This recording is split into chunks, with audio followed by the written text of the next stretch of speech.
In the winter of 1987, a school bus carrying 12 students drove past its final stop and vanished. No tire tracks, no calls for help, just silence. 37 years later, during renovations at an abandoned farmhouse, a hidden wall cavity is discovered. Inside, one of the students' backpacks perfectly preserved. But it's what was inside the backpack that reopens the case and reveals a truth more disturbing than anyone imagined. Before we begin, hit that subscribe button if you love cold case mysteries, chilling discoveries, and psychological thrillers that unravel layer by layer. March 4, 2024. Location: Harrow Creek, Pennsylvania. It started with a hammer strike. Dust billowed from the drywall as Eli Granger pried loose the last brittle panel. He'd spent most of the morning gutting the walls of the old farmhouse, an abandoned property outside Harrow Creek, slated to become a short-term rental. He was 2 hours behind schedule, his shirt soaked with sweat when the wall gave way. Behind it wasn't pipes, wasn't insulation. It was a hidden compartment, and inside something red. Eli hesitated, wiping his brow. He reached in, fingers brushing against cracked plastic. He pulled it out slowly, a faded red backpack with a stitched-on patch that read, "Property of Benjamin Kessler, Harrow Creek Elementary." Eli froze. That name hadn't been spoken aloud in decades. Not since that bitter January morning in 1987 when bus number 37 vanished off its rural route, taking 12 children and its driver with it. He stared at the backpack like it might move. Then, unable to help himself, he unzipped it. Inside were two things. A stack of loose Polaroids, some blurred, some too dark to make out, and others that clearly showed children in the bus aisle. Some looking straight into the lens. A cassette tape labeled in blue. Discover more. Plush toys. Vehicles. Tub. Video player integration. Audio to text. Foreign language courses. Health. Document translation services. Videos. Podcast hosting platforms. Inc. Stop number 13. Play Me. January 12, 1987. Location: Harrow Creek, Pennsylvania. The morning began like every other bitter Pennsylvania winter morning. Bone cold, gray-skied, and too quiet. Bus number 37 rolled out from the Harrow Creek School District parking lot at 6:15 a.m., its engine growling like an old beast, forced awake. The driver, 58-year-old Earl Breener, had worked the same rural route for nearly 2 decades. He didn't say much, didn't need to. He drove, he smoked, and he made his 12 stops, always in the same order, always with the same grim punctuality. 12 children, ages 9 to 13, climbed aboard that day. There were no warnings, no threats, no inclement weather, just a cold, crisp morning and a half-full tank of diesel. The last person to see the bus was a farmer named Walter Riggs, who waved as it passed his property at 6:47 a.m. heading west along the back loop road, a stretch of cracked pavement that weaved through fields, woods, and 2 long abandoned barns. He remembered it. Because he always saw the bus pass his silo before sunrise. Always waved. Earl never waved back. That morning, Walter's wave went unanswered again. But what he didn't know, what no one would know for 37 years, was that bus number 37 never reached the school. At 7:08 a.m., when attendance began, the homeroom teacher noted 5 absences. By 7:35 a.m., it was 12. At 8:10, the principal tried calling Earl's home. No answer. At 8:44, the school secretary contacted the transportation office. They confirmed the bus had departed, but by then no one could reach it. By 9:10 a.m., 2 patrol units were sent out to drive the route. They never found the bus. Parents gathered at Harrow Creek Elementary in their winter coats. Confusion turning to fear. Snow began to fall lightly. Officers canvassed the roads, the ditches, the woods. Nothing. No tire marks, no broken branches, no sign of impact. It was like the bus had simply vanished off the face of the earth. Back in the present, March 5, 2024, Detective Callie Hartman stood in the conference room of the Harrow Creek Police Department, staring at a row of yellowing case files spread out on the table like a grim mosaic. Benjamin Kessler's backpack, she said, half to herself, sealed inside a farmhouse wall 30 miles off route. How the hell did it get there? The walls were plastered with photos, aged snapshots of children's faces in school portrait lighting. 12 kids, all smiling, all gone. The case had haunted the town, especially her father, Sheriff Alan Hartman, who had led the investigation until his retirement in 2005. He died 4 years later, never knowing what happened to those children. Callie was 10 years old in 1987. One of the missing kids, Riley Spear, had been in her Sunday school class. She remembered his crooked glasses and how he always passed her notes with stick figures drawn on them. She still had one tucked away in an old Bible. The evidence from the farmhouse sat on the table now, secured in transparent bags, the Polaroids, the cassette, and that red backpack with a cracked zipper. "Lab's working on the prints," said Officer Marisol Dunn, stepping into the room. "But the bag's in surprisingly good shape. Whoever sealed it behind that wall wanted it preserved." "And what about the tape?" Callie asked. Marisol hesitated. "We had to find a working cassette player. One of the techs had one in his garage. He digitized the audio." She tapped her tablet, brought up the file. Callie leaned forward as the static fill recording began. A boy's voice came first, quiet, nervous, maybe 11, 12 years old. "It's Ben. If someone finds this, I hope it's someone good. The bus didn't stop. We passed my house. Stop number 13. He said we were going to the farmhouse, but I don't think this is a field trip." A pause, breathing. "Please don't let my mom think I ran away." The tape cut out. Callie sat back, heart hammering. The driver didn't miss the stop. He skipped it intentionally. She pulled out the caseboard. One by one, she stuck K magnets under the children's names. Benjamin Kessler 11. Found backpack Riley Spear 10. Tasha 9. Marcus Elliott 12. Whitney Dane 13.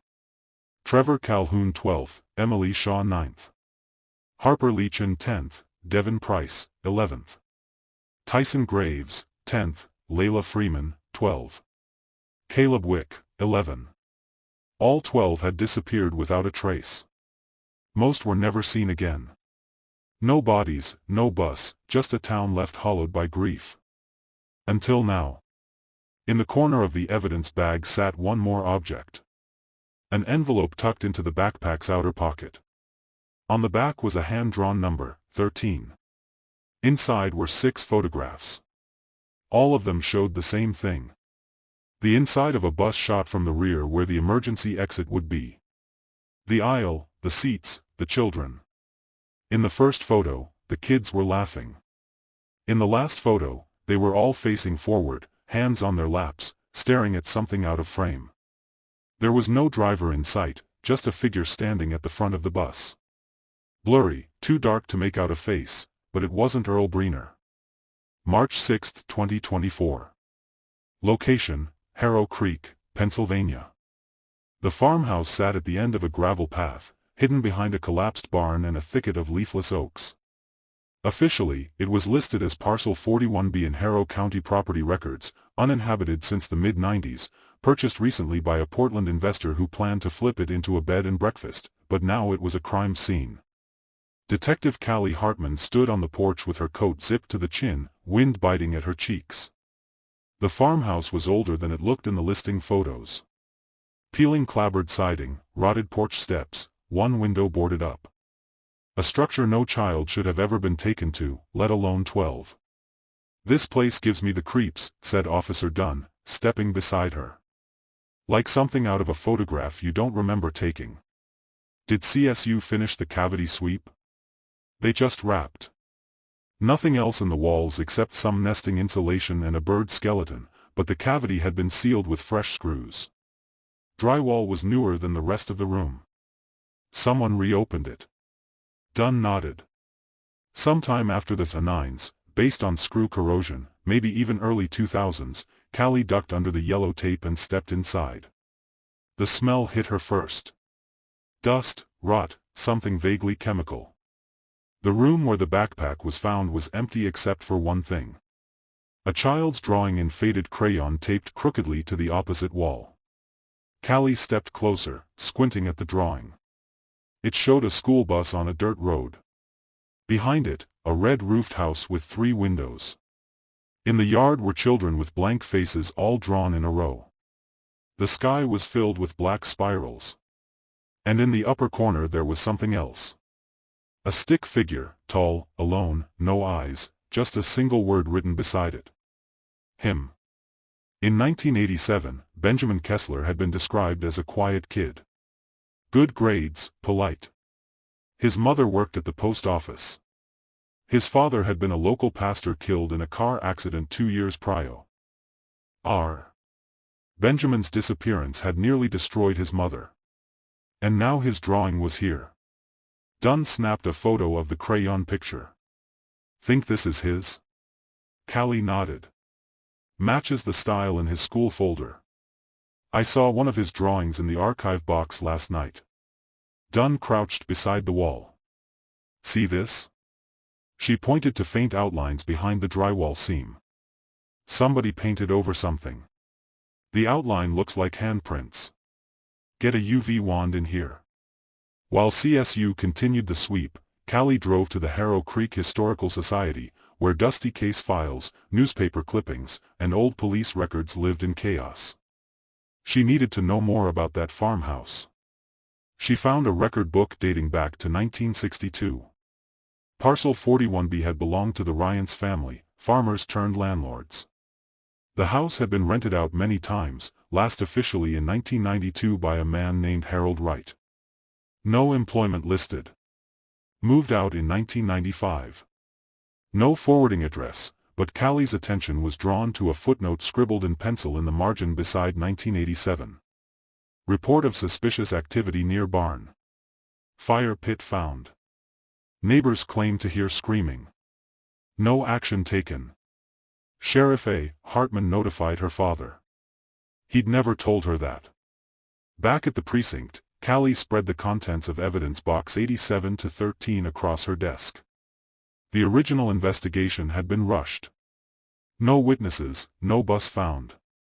The FBI had stepped in for a few weeks, then pulled out after determining there was no indication of interstate movement. 12 kids, 1 driver, all gone in a morning. She flipped through the interviews again. Parents, teachers, classmates. In the middle of the stack was something she'd never noticed before. A spiral notebook. Inside were pages of interviews the school counselor had conducted with each of the missing students before the disappearance. Routine evaluations from the month prior. One entry stopped her cold. Benjamin Kessler, December 12, 1986, said something strange during session. When asked about his favorite subject, he replied, "Not math. I like Thursdays best. That's when we go to the Red House." I asked what he meant. He became silent, then said, "It's our special stop, but we're not supposed to tell." That night, Callie lay awake in her apartment, the sound of distant sirens humming beneath her window. She couldn't stop thinking about it. Stop number 13, the Red House, the missing driver, and something else. She pulled a manila envelope from the floor, a collection of crime scene photos from the backpack. In one of the Polaroids, she saw a detail she hadn't noticed before. In the far background, barely visible beyond the last row of seats, someone had drawn a spiral on the bus window, black marker, sloppy, overlapping rings, exactly like the ones in Benjamin's crayon sky. The next morning, Callie drove to Harrow Creek Elementary. The school still operated, though the 1980s buildings had long been replaced. She asked the secretary for archived yearbooks. "I'm looking for anything Fro. M 1986 or 87, she said. The woman nodded. "We've got a few down in the storage wing. Be careful with them. Some pages are stuck from moisture." Callie spent over an hour flipping pages. Then she found what she needed. The school bus driver section. Every year, the yearbook listed transportation staff. 1986. Earl Breener. 1985 Earl Breener. 1984 Earl Breener. 1983 photo missing. 1982 photo missing. No big deal until she flipped to the student life page from 1986.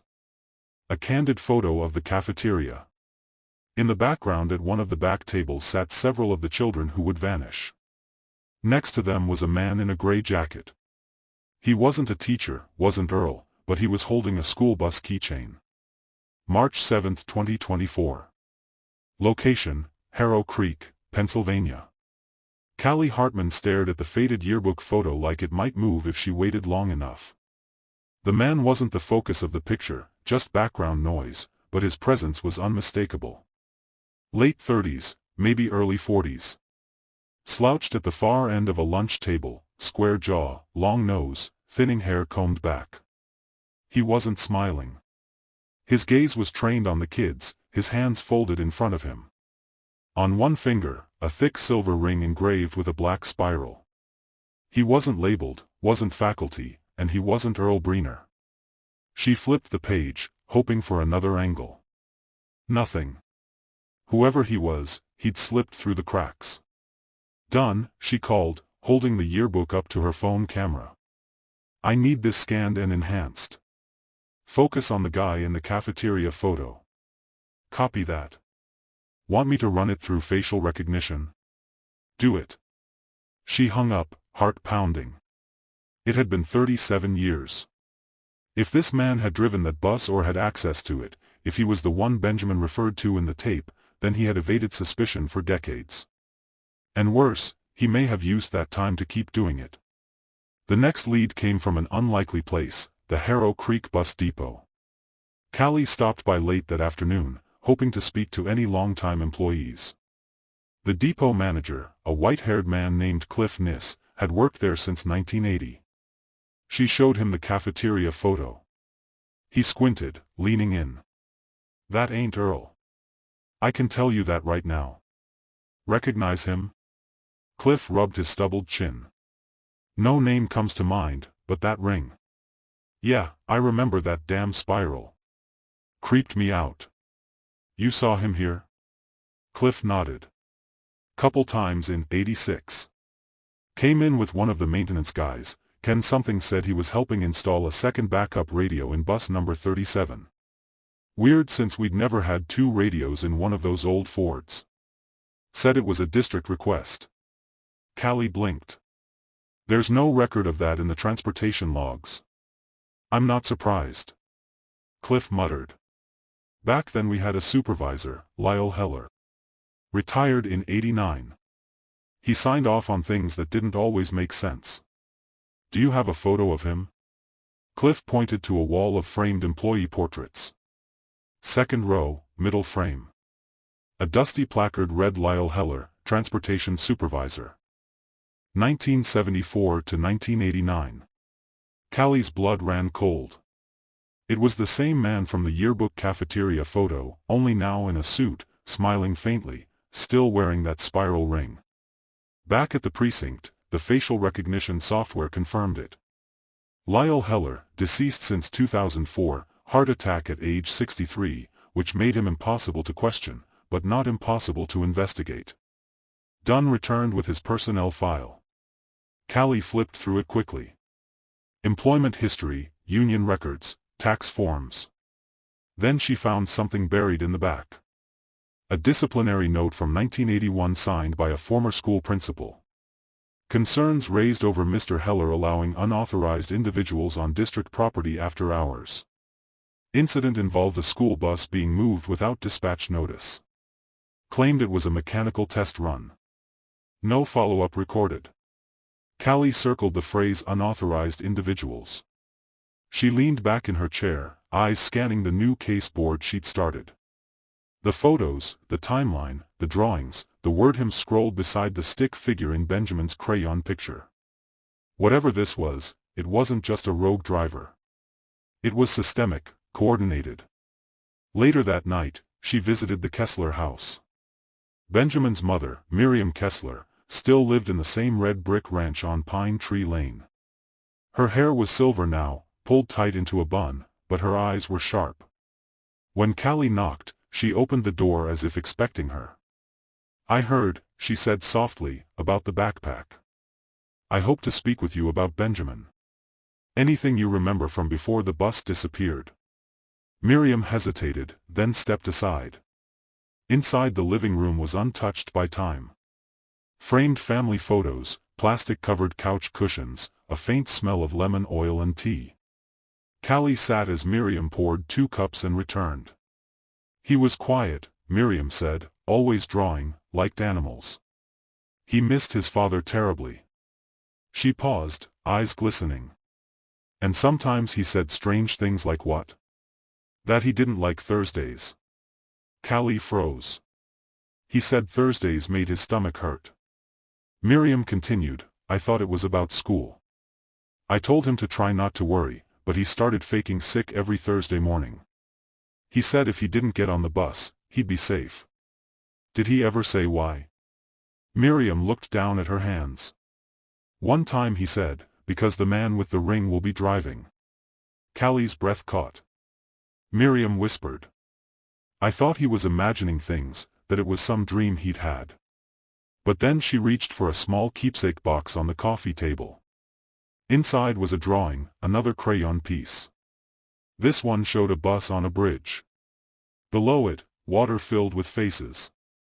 And in the driver's seat, stick figure spiral ring. Back at the precinct, a technician met her at the door. "You're going to want to see this," he said. They'd enhanced the Polaroids recovered from Benjamin's backpack, adjusted exposure, ran filters, cleaned the grain. One image had stood out. It showed the aisle of the bus. Students sitting stiffly in. The mirror above the windshield. A sliver of the driver's face was caught. Callie leaned close.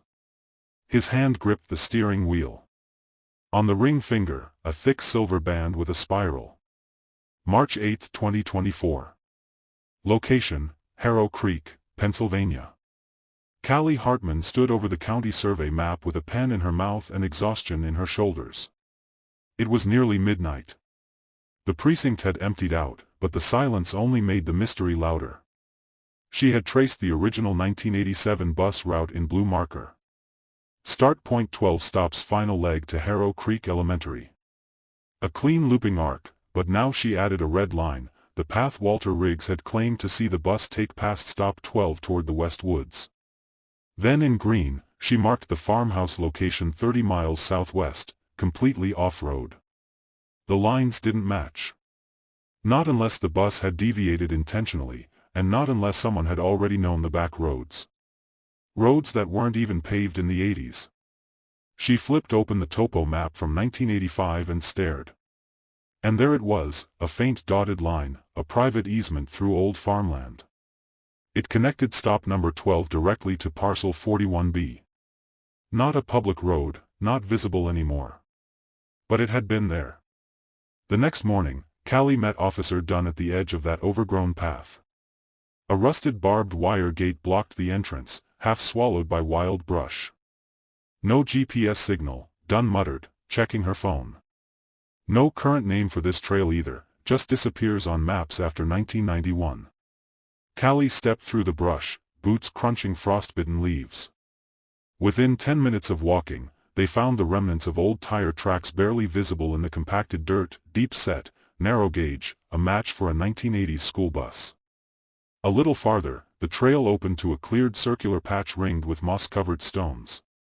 At the center, a rotted wood platform, its boards warped by time. "What the hell is this?" Dee asked. Callie bent to pick up something poking through the leaf litter. A metal plaque card rusted at the edges. She wiped it clean with her sleeve. Carved into the face was a spiral, not a decoration, a symbol. And beneath it, barely legible. "The returning is the removal." Dunn stepped back. "That sounds culty because it is." They returned to the precinct with photos and measurements. CSU would come later to dig. For now, Callie needed answers about who else had ties to the route. She pulled the full employee records for the Harrow Creek Transportation Office between 1980 and 1990. Drivers, mechanics, substitutes, maintenance. 5 names stood out, listed as temporary on-call fill-ins. All 5 had overlapping records with Lyle Heller. 3 had police records for trespassing, possession, or public indecency. 1 had a sealed juvenile record. And the 5th, Gerald M. Denton, deceased, 1992, suicide, but Callie recognized his name. She pulled an old field report and scanned the handwriting. In the margins was a side note from her father. Denton worked short-term in late '86. Replaced Breener for 3 weeks due to knee surgery. No photo on file.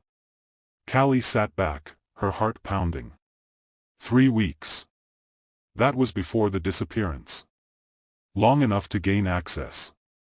Long enough to build trust with kids. She opened the old student counselor notes again. And there it was, another entry. Emily Shore. January 3, 1987. Emily says she likes the new driver. He sings songs on the back road and tells them not to tell Mr. Breener about the secret stop. Counselor believes it's a game. No further concern. It wasn't a game. It was the setup. That afternoon, a call came in from Allie's Camera and Memories, a local photo processing shop that had been contracted by CSU to digitize the damaged Polaroids. One technician had enhanced a double exposure from the backpack. It showed 2 images overlapped, one of the bus aisle and one of an old well. Callie stared at the image on her screen. In the foreground were children's faces. In the background, a well built of stones with a wooden cap and chain crank. A bright pink ribbon hung from one of the posts. "You recognize it?" Dunn asked. Callie nodded. "There's an old well like that on the edge of the Rylands property. It was capped off years ago after a drought. My dad took me there once when I was little. Told me to stay away from it." "Why?" Callie stared at the image. Her voice dropped to a whisper. "Because it wasn't a well anymore. It was a pit." They arrived just before sundown. The land behind the farmhouse was uneven. The trees old and towering. Faint wind moved through the canopy like breathing. The well was still there. It sat 50 yards behind the house. Stone circle, heavy wooden cover, chained shut. The crank rusted solid, but the pink ribbon was gone. Callie circled the perimeter, flashlight in hand. "Over here," she said. On the back side of the well cap, hidden from casual view, was a carved spiral, small, precise, and beside it, a date. January 12, 1987. The day the children vanished. They pried the cover open. Beneath a shaft descended into darkness. CSU would be called again. Ropes, lights, drones. But Callie knew this was where it had started. Or maybe where it had ended. Before she could turn back, her boot knocked something loose from the side of the well wall. A small glass jar wedged behind a stone. Inside it, a slip of yellowed notebook paper. She pulled it free with tweezers, hand steady, heart not. 12 names written in a child's careful scroll. All 12 missing students. Next to each name, a drawn spiral, except for one. Benjamin Kessler. Instead of a spiral, there was a hand-drawn arrow pointing up. March 9, 2024. Location, Harrow Creek, Pennsylvania. The glass jar sat under a forensic lamp, still beaded with soil and sweat from the dig site. A single slip of paper had changed everything. Benjamin Kessler's name stood alone, the only one without a spiral beside it. Just an arrow pointing up, a survivor or an escapee. Callie Hartman paced the lab while the CSU team catalogued soil samples from the well shaft behind the farmhouse. The shaft ran deeper than expected, over 40 feet, with water at the bottom and evidence of constructed ledges partway down. But the big find wasn't at the bottom. It was what was embedded into the wall 20 foot down. A crumbling cardboard lunch tray, the kind the district used in 1987, still wrapped in the clear plastic bag from a corner store. Inside it were two things, a decomposed peanut butter sandwich and beneath it, a half-melted pink plastic unicorn keychain, the kind a child might clip to a backpack. I ran the inventory, said Officer Dunn, stepping into the lab. That keychain was listed as one of the missing personal items belonging to Emily Shore. Her mother described it in the original statement, said it was her daughter's favorite thing in the world. Callie turned her mouth dry. She was on that bus. Dunn nodded. No doubt. The next clue came from a place no one expected. A psychiatric hospital. 2 counties over. It was Dunn who found the link. A 1994 intake file from Willow Pines' Adolescent Center, a private institution shut down in 2001 after a funding scandal. The patient had been found wandering along a rural road in Ohio, barefoot and mute, wearing children's clothes that didn't fit. She gave no name, but doctors labeled her Jane Doe 21. She had a spiral scar on her shoulder as if burned or branded. She remained institutionalized until she turned 18 and then disappeared. But her original photo ID had been archived with the state's digital files in 2009. When Callie pulled it up, she felt the breath leave her lungs. The girl was maybe 16 in the photo. Her hair had darkened, her face matured. But the eyes, the shape of the jaw, it was Whitney Dane, one of the 12. March 10, 2024, Cleveland, Ohio. They found her living under a different name. Maya Rhee, 39 years old, worked nights cleaning office buildings. No criminal record, no family listed. Callie drove up herself. Whitney or Maya? Opened the door halfway, eyes wary. Who are you? She asked flatly. Callie held up her badge. My name is Detective Callie Hartman. I'm not here to hurt you. I just want to ask about 1987, about Harrow Creek, about the bus. The woman flinched, barely perceptible, but it was there. Her hand gripped the door tighter. I don't talk about that. Callie stepped forward. We found a backpack, Benjamin Kessler's, hidden in the wall of a farmhouse. Inside it were Polaroids, drawings, and a list with all 12 names. Yours was there. The woman's face went pale. We also found a well, Callie continued. 40 feet deep, ledges inside. Your unicorn keychain was down there. Tears welled in her eyes, but she didn't cry. She just nodded. Slowly. Come in, she whispered. The apartment was bare. No photos, no decorations, a mattress on the floor, one shelf with tattered books. Whitney sat on the edge of the mattress, fidgeting with a drawstring on her sweatpants. I was 12, she said. It was supposed to be a normal day. I got on the bus, but Elle wasn't driving. It was a substitute, tall guy. Smelled like cologne and sawdust. Wore a ring with a black swirl. He smiled the whole ride. Callie didn't interrupt. He told us we were going somewhere special. That school was cancelled and we'd been chosen for a different kind of day. Some of the kids were nervous. Tasha started crying. Marcus wanted to get off, but the doors locked. After stop 12, we turned onto a road I'd never seen before. She swallowed. And then the woods. What happened at the house? Callie asked gently. Whitney stared ahead, eyes unfocused. They split us up. Not all at once. First they took Tyson and Isla, told them they were special, that they were ready. We never saw them again. Then Harper, then Trevor. Callie's voice shook. What about Benjamin? Whitney blinked. He got away. What do you mean? One night there was a fire. One of the men, Matthew, left a door unlocked. Then bolted. We all heard it. He didn't scream. He just ran. I think they chased him, but he was fast. And after that, they kept us tighter. No windows, no lights, just the basement room. Callie pulled out a printed photo of the spiral ring. Whitney recoiled.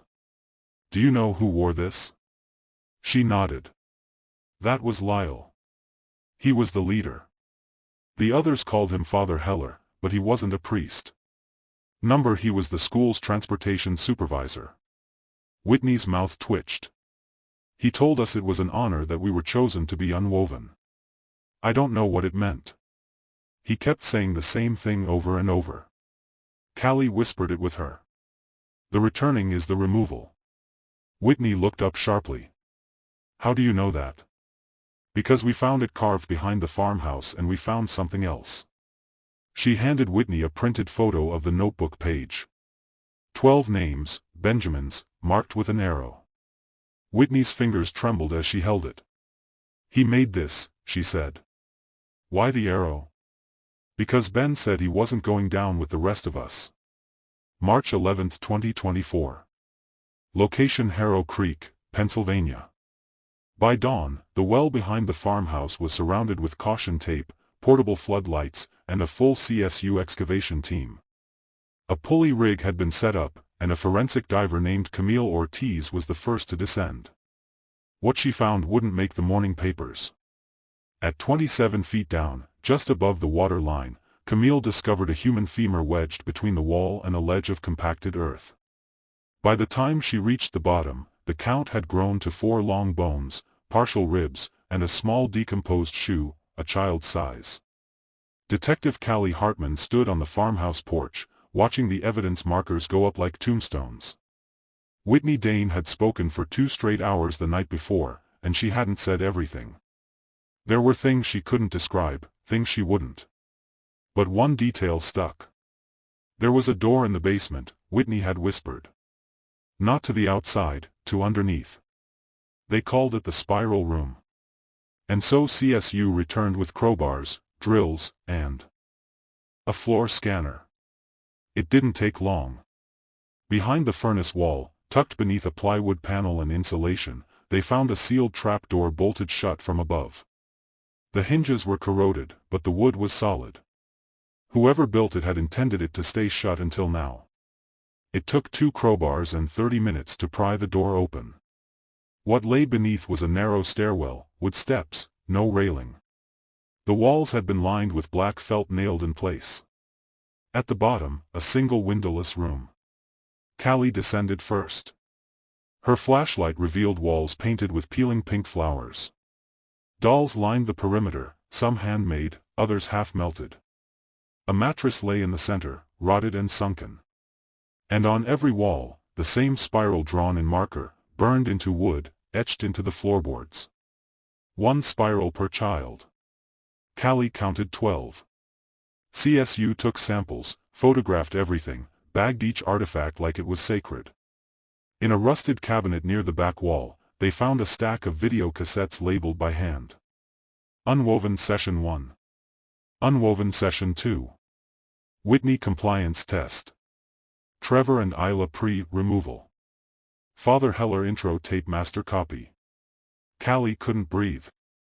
The spiral was more than a symbol. It was a system, a ritual, an ideology. They carried the tapes to the precinct, locked them in a separate evidence room. Dunn and 2 techs prepped a viewing station. CSU provided trauma counselors on standby. Everyone knew the drill, but Callie sat alone with one tape in particular. Benjamin Defiance tape. It had been recorded on January 11, 1987, the night before the bus vanished. She hit play, at first static, then a black screen, then a dimly lit room. Benjamin sat cross-legged on the floor, shoulders hunched, eyes swollen. Off camera, a voice said, "Tell them why you're refusing the spiral." Benjamin didn't look up. His voice was quiet. "Because it's not real." "What is real, Benjamin?" "My mom's school outside. The outside has already been removed. You're the last. Your name will seal the pattern." Benjamin shook his head. "You can't make me draw it." Silence. Then the sound of footsteps. A hand entered frame, wearing the ring. The same spiral. The voice returned, calmer, darker. "Then tomorrow you'll be removed with the others." The tape ended. Callie stared at the paused screen. Her reflection stared back at her in the black of the TV. Benjamin had resisted, and somehow he'd escaped. The only one. By nightfall, the remains from the well had been catalogued. 4 distinct bone sets. Early estimates suggested at least 3 were children under 13. No IDs yet. DNA testing would take time, but Callie knew these weren't just remains. They were names on a list crossed out by a spiral. At 11:02 p.m., her office phone rang. It was Whitney. Her voice was hollow but calm. "There's something I never told you," she said. "I'd lied about not seeing Benjamin after he ran." Callie sat upright. "When did you see him?" "The night before the bus came," Whitney said. "They brought us all to the S. Pyro room for what they called the final removal." "But Benjamin." He stood up and he had something in his hand, a tape recorder. He told Heller he'd made his own version of the spiral, that it couldn't be broken. "What does that mean?" Whitney whispered. He said, "Mine goes up." March 12, 2024. Location, Harrow Creek Police Evidence Archive. At 6:14 a.m., Callie Hartman stood inside the freezing concrete bowels of the Harrow Creek Police Department. The Evidence Archive, Sub B. Only 3 people had the key. She was one of them. Shelves stretched into shadows. Boxes, envelopes, dust. Each item tagged with date, case number, chain of custody, crimes long forgotten, arson, theft, assault, and cold cases. She walked the aisle labeled Archive 80 to 89. At the far end, the shelves bent slightly under the weight of forgotten grief. She found case file 87 to 13, the original bus 37 disappearance folder logged by her father in January 1987. She'd reviewed it before, but this time she looked closer. Inside the evidence log, a short list. 1 broken watch belonging to Riley Spear. 1 yellow scarf, Tasha Vez. 1 blood-stained sneaker, Caleb Wick. 1 blank cassette labeled Field Trip, Play Me. But when she checked the box, there were only 3 items. The cassette was missing. She double-checked the envelope. Empty. Her pulse quickened. She opened the department's media archive ledger, a handwritten notebook kept in the pre-digital years. Page after page of VHS and cassette entries borrowed by officers. Returned or not. Then she found it. January 22, 1987. Cassette 87 feet, temp removed. Lieutenant Hartman. A purpose review possible child's confession. Returned status unlogged. Her father had taken the tape and he had never brought it back. 3 hours later, Callie sat at her father's old desk in their attic. The house smelled like cedar and paper. The walls still lined with boxes her mother never unpacked. She opened every drawer, found old uniforms, badges, an empty photo frame, a folded note that said, "Leave it closed." No explanation. Then she opened the gun safe. Inside, beneath the revolver and ammunition, was a zippered canvas pouch labeled Personal Do Not File. She opened it slowly. Inside a small black cassette tape, blue label, familiar handwriting, Stop number 13, Play Me. Callie's hands began to shake. She drove straight to the lab. The CSU tech threaded the tape into a digitizing unit and hit record. Then the sound filled the room. At first, static, then a voice, a child's voice. Benjamin Kessler. "My name is Ben. I'm 11. If this is playing, I didn't make it out." The tech froze. "They're going to take us to the Red House again. We're not going to school. It's Thursday. The man with the ring said we're ready for the unweaving, but I think they're lying." Benjamin's voice was steady, terrified, but brave. "If they say I drew the spiral, it's not true. Mine goes up. It's not a circle. It doesn't trap you." More static. Then a whisper. Someone in the background. "Ben, they're calling you." He didn't pause. "If anyone hears this, check under the floor in the basement. They hide things there. And there's another house. Not the farmhouse, a different one. The real place where they took pictures." Click. The tape ended. Callie rewound it, her mind spinning. The basement floor had already revealed the spiral room, but not a second house. She pulled up the topo maps again. Compared property records. Then she found it. A parcel purchased by Winding Path Youth Ministry in 1986. Never developed. Officially closed due to failed zoning.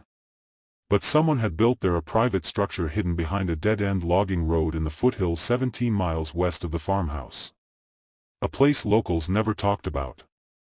Callie circled it on the map. Not the farmhouse, Benjamin had said. The real place where they took pictures. 3 hours later, Callie, Officer Dunn, and a search unit arrived at the overgrown gravel drive. There was no mailbox, no sign, just tire-worn ruts leading into pine-soaked silence. They followed the road for half a mile until it opened to a small clearing. At the center, a low concrete bunker-like building, half swallowed by ivy and dirt, no windows, one door. It looked like a root cellar or a bomb shelter. A sign above the door had been painted over in black, but beneath it, faint words bled through. Sanctum 13. The air was sharp with mildew and iron. The door had a padlock, but CSU cut it with bolt cutters. Inside was a descending ramp, cold, narrow, lined with concrete and echoes. Flashlights flickered over rusted carts, electrical outlets, old wires. Then the hallway opened to a camera room. Tripods, tape reels, VHS players, stacks of labeled binders, some marked Whitney, Obedience, others Tasha, Stage 2, and then Benjamin Resistance tapes. Do not copy. Dozens of them. Every inch of wall space was covered in spirals. Some drawn, some burned in, but one section had been scrubbed clean, spray painted over. Callie shined her flashlight closer. Through the smears of black, she saw a final message handwritten in red crayon. Mine goes up. Ben, March 12, 2024. Evening location, Sanctum 13, Harrow Creek Foothills. By the time floodlights bathed the concrete exterior of Sanctum 13, Harrow County Sheriff's Office had called in the FBI, but Detective Callie Hartman stayed underground. The bunker's lower levels revealed 3 rooms, a recording suite, a storage vault, and a smaller room off to the side, soundproofed, windowless, and painted pink. The floor was concrete. The air tasted like mold and regret. A mattress lay in the corner, half rotted and stained.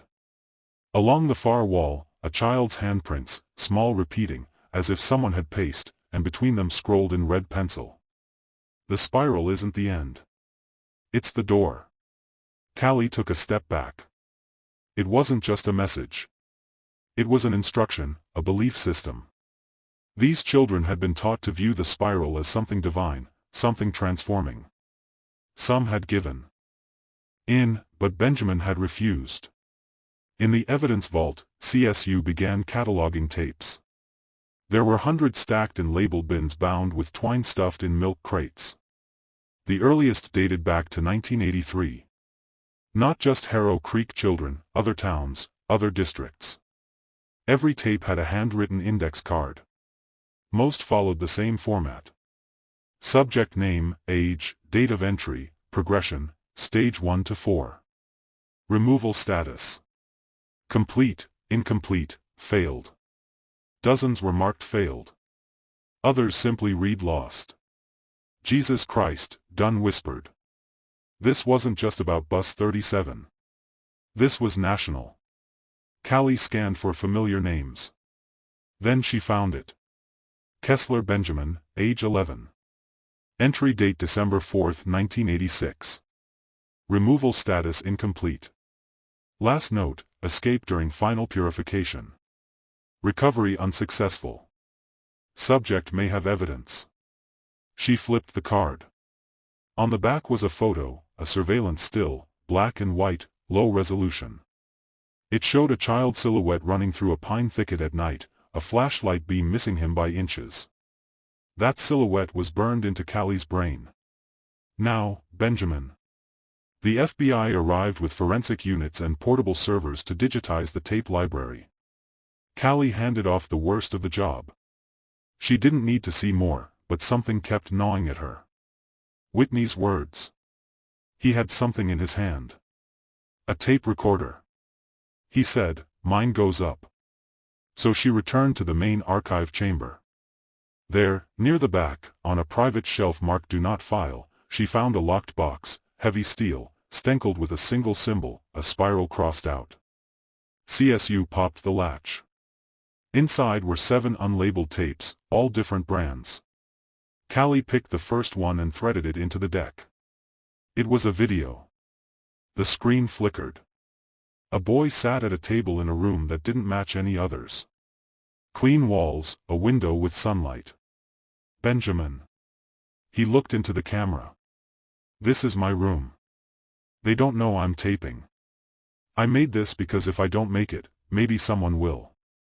He leaned forward. "The spiral only works if you believe it. That's what they said. But I didn't. I made my own version. It's like a ladder. It doesn't trap you. It lifts you." The camera wobbled. Benjamin picked it up, walked across the room, and pointed it down to the floor. He pulled back the corner of a rug and revealed something drawn in chalk, a spiral, but reversed, wound outward, clockwise, with an arrow at the edge. "Mine goes up," he whispered. "If you follow it, you don't become one of them." The video cut to static, then a final frame, a drawing on notebook paper, 12 stick figures. 11 had spirals for heads. 1 did not. Callie felt dizzy.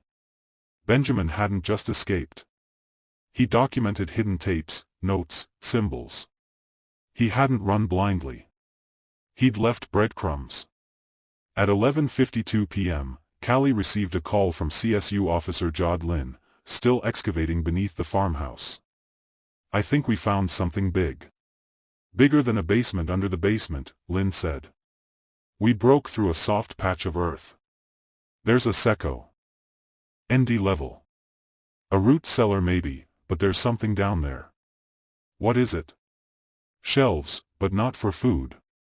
Callie drove out immediately. By the time she arrived, floodlights had been lowered through the spiral room floor. A tunnel 10 feet deep opened into a cavern-like space. Musty, cold. The walls had been carved with shelves, each one holding dozens of photo frames. Callie picked one up. It was a class photo. Harrow Creek Elementary, 1984. Each child's face had been scratched out except one. In every frame, only one face remained. A different child each time. She moved to the back of the cellar where a small wooden desk sat under a rusted lamp. On it, a box of Polaroids. Kelly opened the lid and froze. Inside were photos from after 1987. Same bus, different children. And in everyone behind the rows of smiling kids was the same blurry figure wearing a spiral ring. March 13, 2024. Location: Harrow Creek, Pennsylvania. By sunrise, the cellar beneath the spiral room had been declared a secondary victim archive. A storage vault not just for memories but for trophies. Framed school photos, scrapbooks, hair ribbons, drawings, stickers, even teeth kept in a rusted mint tin labeled Angel Donations. This was no longer just a child abduction case. It was a ritualized abuse network built around a symbol. The spiral wasn't just branding. It was doctrine. Detective Callie Hartman didn't sleep. She stood in the precinct's media lab, surrounded by towers of digitized footage and case files now being shared with the FBI and National Center for Missing and Exploited Children. Over 31 children had been preliminarily linked to footage and items found in the cellar, and that number was still climbing. But the names she kept coming back to were the 12. The bus 37 children. She pulled their photos back up, lining them across her desk. One of them, she was now sure, escaped. One had survived long enough to resist, but the others. She needed to know which of them had lived, and which of them had become something else. She met with Whitney Dane again later that day. This time, in the precinct's family interview room, a counselor was present. Coffee steamed from a cup that sat untouched on the table. Whitney looked worn, raw, but ready. There was another level, Callie said. Beneath the farmhouse. Whitney stared. We found framed school photos from other years. Other children. Some of them after your class vanished. Do you remember any of them? Whitney swallowed. There were others, she said. They never talked to us. We were always separated, but at night we'd hear sounds, crying, sometimes humming. One time, I think I heard a lullaby from another child. Whitney nodded. Callie leaned forward. What about your group? The 12. Whitney hesitated. They picked favorites. Emily, Harper, Isla, they disappeared first. Disappeared how? They said they'd been unwoven. That they had become part of the spiral. We never saw them again. And the rest, Whitney's voice dropped. They started give us tests. How long we could sit without moving, how long we could go without speaking. We had to write spirals, copy them over and over. If we hesitated, we didn't eat. Callie could barely process it. But Benjamin, Whitney added, he didn't follow the rules. He'd draw his spiral backwards. He'd whistle in the dark when they told us to be silent. Did they punish him? Whitney looked away. They locked him in the water room. The what? It was a dry well deeper than the one outside. They said if he wanted to be above the spiral, he had to go under it. They left him down there overnight. Callie's stomach turned. After that, he changed. He didn't cry. He started drawing maps on the walls, places he remembered, where he thought the farmhouse was. And one night, he whispered something to me. What? If I go missing, follow the arrow. Callie pulled the list Benjamin had written from her folder. The one found in the glass jar near the outside well. 12 names, 11 spirals, 1 arrow. Benjamin Kessler. He hadn't marked himself gone. He'd left directions. Later that evening, CSU Officer Lynn called from the farmhouse again.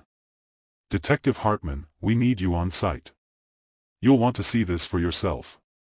She arrived just after 7:00 p.m. In the cellar, Lynn pointed to a crack in the eastern wall. The team had been following draft patterns. The airflow from behind the stone structure was too steady for a closed-off room. They pulled the slab back. Behind it, a narrow tunnel carved through dirt and stone, barely shoulder width. Lynn aimed her flashlight. The walls are drawn on, she said. Same chalk as before. Callie stepped inside. The tunnel curved almost like a spiral itself, and after 15 feet opened into a final chamber, small circular. On the far wall, illuminated by flashlight, was Benjamin's spiral, the one that wound outward. Clockwise with an arrow. Beneath it was a word. Alone. Callie swallowed hard. Then she saw the final artifact. A notebook wrapped in plastic, tucked into a metal lunchbox wedged into the earth. On the front, written in pencil, Ben's book, If I Don't Make It Out. Back at the precinct, she opened the notebook. Page after page of cramped handwriting. Some scratched out, some repeated, some barely legible, but the core of it was clear. Benjamin had documented everything. He'd listed names, described rooms, drawn diagrams of the farmhouse layout, the basement, the hidden cameras, the roles of the men. Father Heller, Brother Denton, Mr. Spear. Wait, Callie froze. Mr. Spear. That was the last name of Riley Spear, one of the missing kids. She flipped pages. Mr. Spear watches us when Father Heller is gone. He knows Riley. Says they're not related, but they have the same nose. She kept reading. I don't trust him. He's always there on Thursdays. And then on the final page, if this book is found, tell my mom I didn't quit.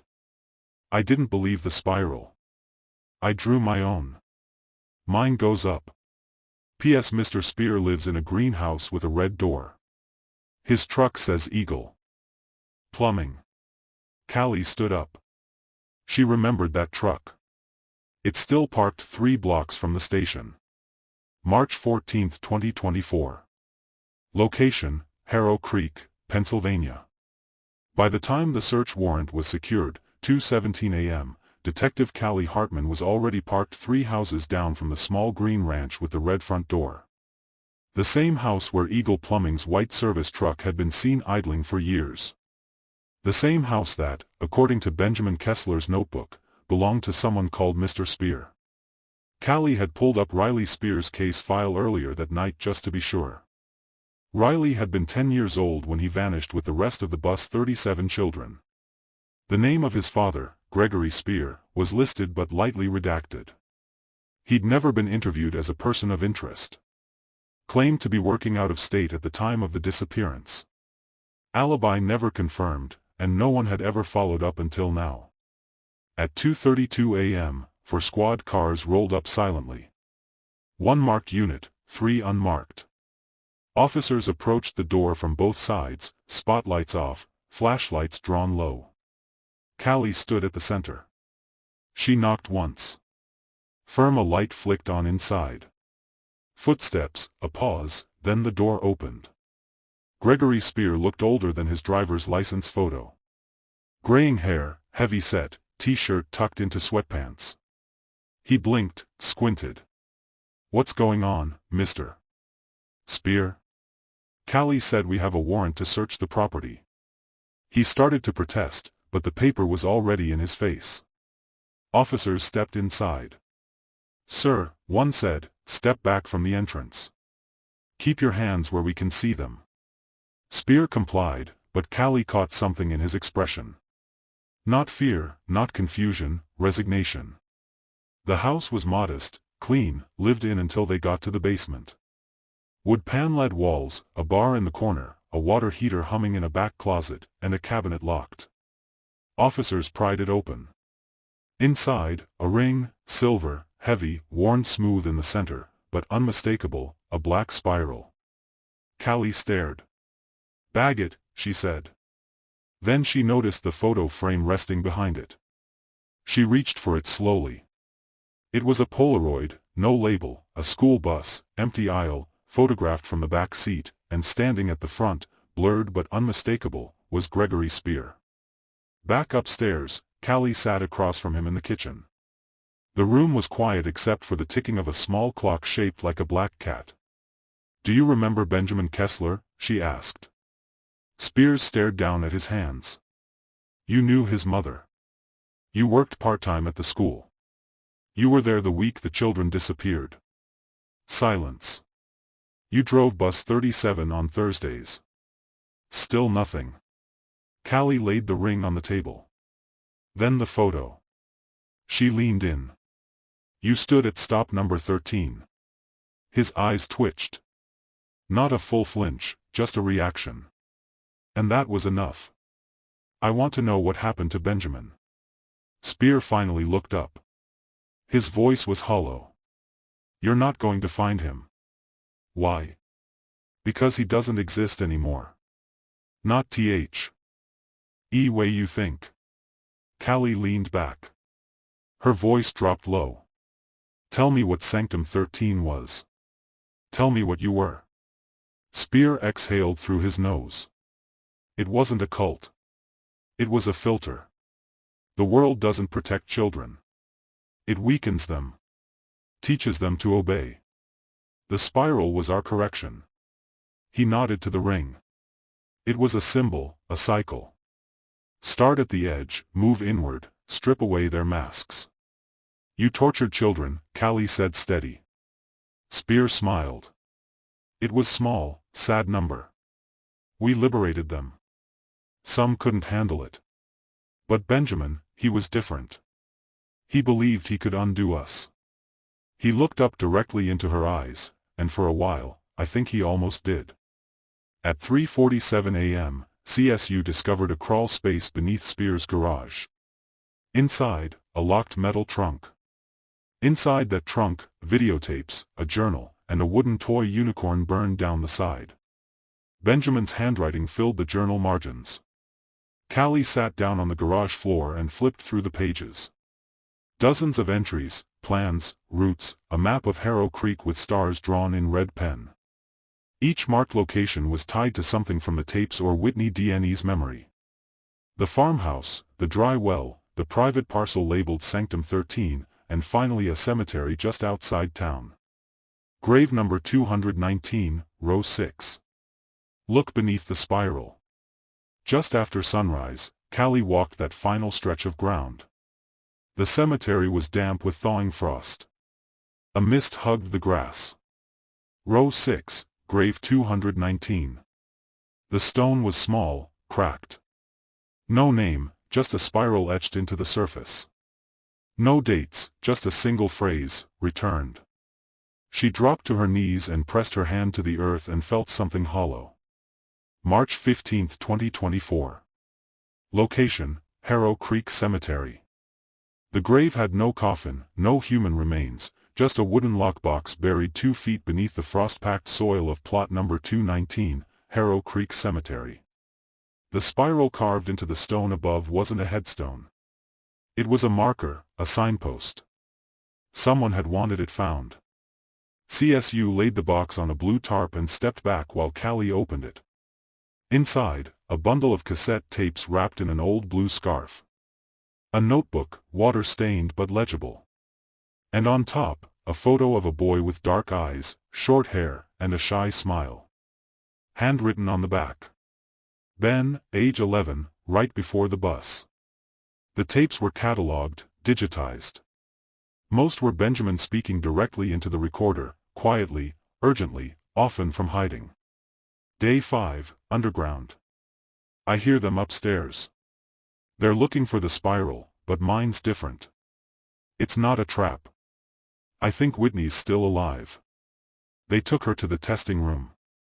I saw her shadow under the door.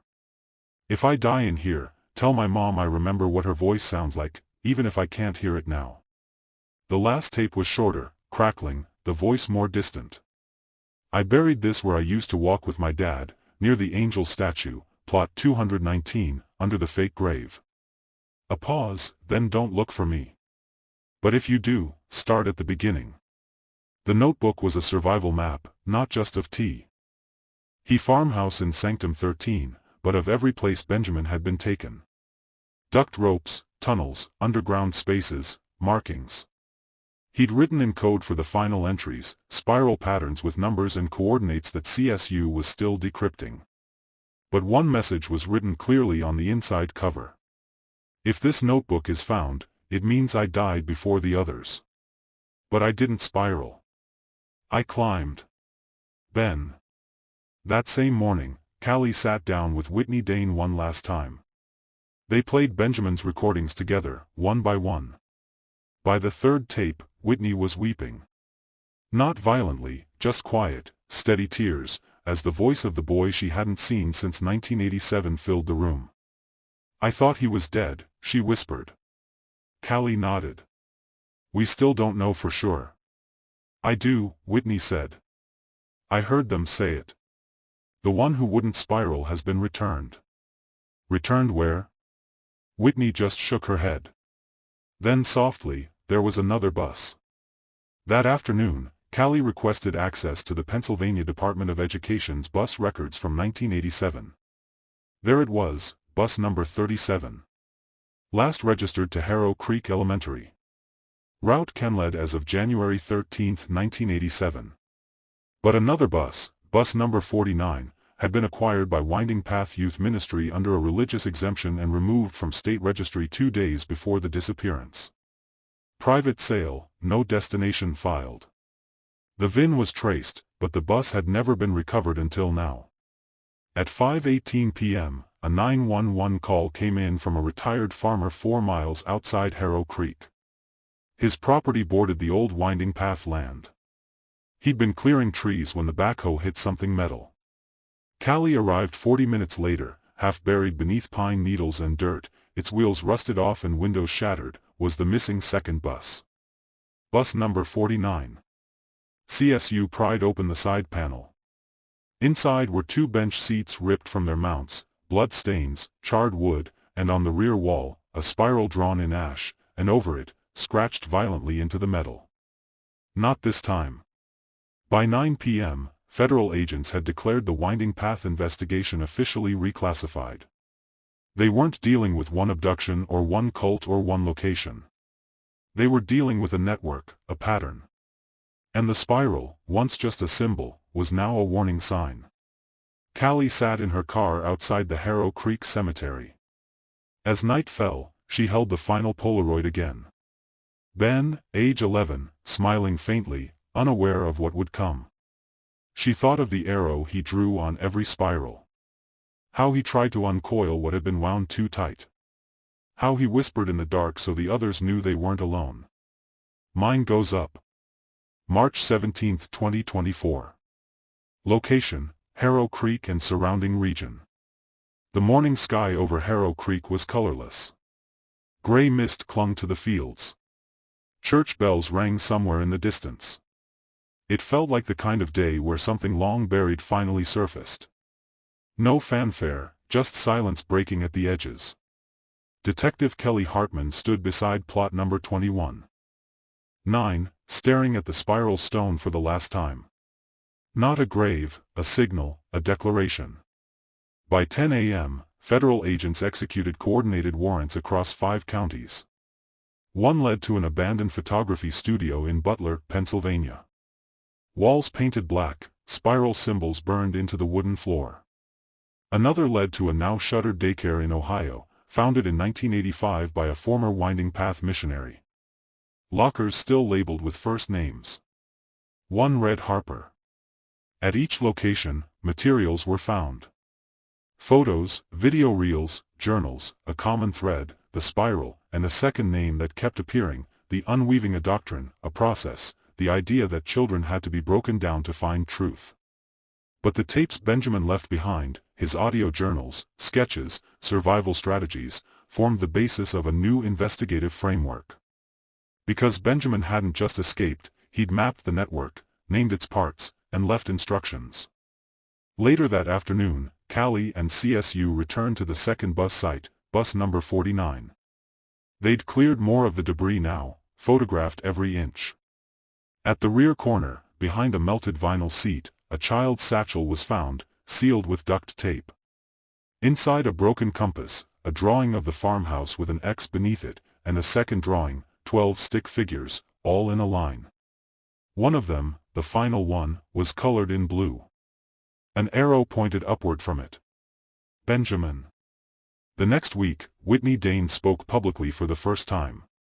She held a press conference beside Callie Hartman and agents from the FBI's Child Exploitation Task Force. She wore no makeup, didn't smile, just stepped to the microphone and said, "We weren't runaways.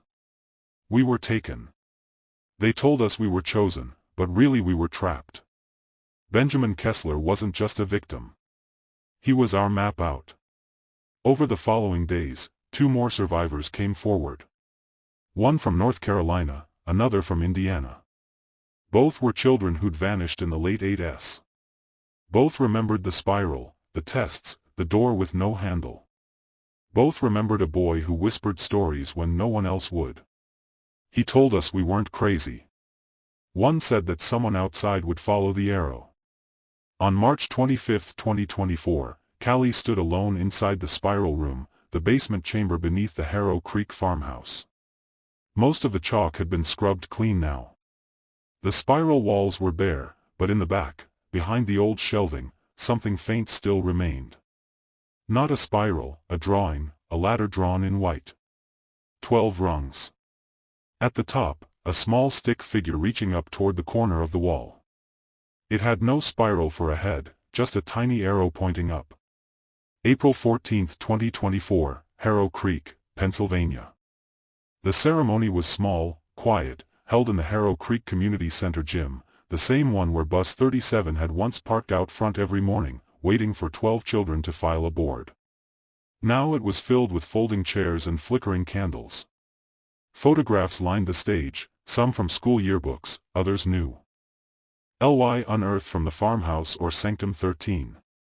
They'd been cleaned, restored, faces sharpened. Tasha, Riley, Emily, Isla, Harper, Caleb, and at the far end, a photograph of Benjamin Kessler, the only one smiling, a plaque was unveiled at the base of the gymnasium flag pole in memory of the children of Bus 37. The ones who were lost. The one who showed us how to find them. Harrow Creek Unified School District. April 2024. Whitney Dane sat in the front row. She'd chosen not to speak. But as the final name was read aloud, she held something tight in her hand. A cassette tape marked only, "Mine Goes Up." She would never play it again, but she needed to hold it because Benjamin had given them all one final gift. Not escape, not vengeance, perspective. Detective Callie Hartman stood in the back. She didn't wear her badge, just a black jacket, her hair tied back, a pen in her pocket, and a worn copy of Benjamin's notebook folded into her coat. She would go on to join the FBI Behavioral Crimes Division 2 months later, specializing in ritualized child exploitation networks. Her reports would cite the Harrow Creek Spiral case as the blueprint for how survivors survive, not by erasing what happened, but by rewriting the path out. The spiral was no longer the only shape. Now there was a ladder. As the sun began to set, Whitney walked the length of the old busy yard, now overgrown with grass and bordered by chain link. She paused by the last parking stripe. Someone had spray-painted an arrow there, faint white, worn down by years of wind and weather. She knelt and traced it with her hand and whispered, "Thank you for climbing,